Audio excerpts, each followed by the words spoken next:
Zaman sekarang banyak banget pilihan diet ya, dari diet keto, low carb, high carb, high fat, vegan, vegetarian, paleo, Atkins, bahkan ada juga pola makan intermittent fasting, dan intermittent fasting ada beberapa jenis juga. Oke, jadi sebenarnya diet mana sih yang sebenarnya terbaik dan cocok untuk bisa mendapatkan body goal kamu?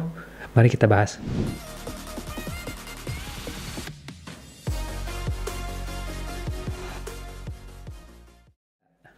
Oke, pertama sebenarnya semua diet itu ada kelebihan dan kekurangannya masing-masing. Oke, dan ini tergantung dengan tujuan body goal kamu, dengan favorit makanan kamu, dengan gaya hidup kamu. Oke, mungkin kamu pernah dengar sebagian orang bilang low carb ini diet satu-satunya untuk bisa menurunkan berat badan. Oke, tapi belum tentu. Mungkin si B dia suka makan nasi sama ayam, nggak suka makan ayam sama sayur doang. Oke, dan dia bakal nyerah kalau misalnya ngejalanin low carb. Jadi si B mungkin lebih cocok dengan diet yang lain gitu. Oke, dan sebagian orang juga mungkin mereka butuh asupan karbohidrat untuk bisa lebih bertenaga di gym. Jadi nggak tentu ya bahwa low carb ini adalah satu-satunya diet. Ya, jadi nggak semua diet ini intinya cocok buat semua orang. Salah satu contohnya, kalau kamu pengen turun berat badan, yang paling penting itu kalori defisit. Oke, diet apapun yang kamu jalanin, kalau nggak ada kalori defisit, nggak mungkin berhasil turun berat badannya. Oke, tapi diet tertentu bisa membantu untuk mendapatkan kalori lebih sedikit dan merasa lebih kenyang. Oke, misalnya kalau saya sendiri biasa ngejalanin diet low carb, ini bisa kenyang lebih lama.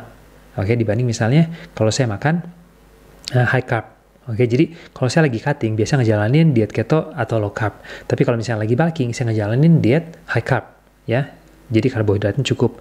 Dan kalau saya misalnya lagi pengen meningkatkan fokus, pengen fokus dengan kerjaan, saya ngejalanin diet keto. Oke, dengan diet keto, kesimpulannya ini bisa mengurangi dengan lonjakan gula darah dan hasilnya kamu nggak ada afternoon crash di sore hari juga. Oke, jadi tergantung apa tujuannya, gimana pola hidup kamu, dan rutinitas olahraga kamu juga. Kalau kamu misalnya sering latihan beban dengan strength training ya, pengen naikin tenaga, kemungkinan besar kamu bakal butuh asupan karbohidrat yang cukup supaya kamu bisa lebih bertenaga di gym.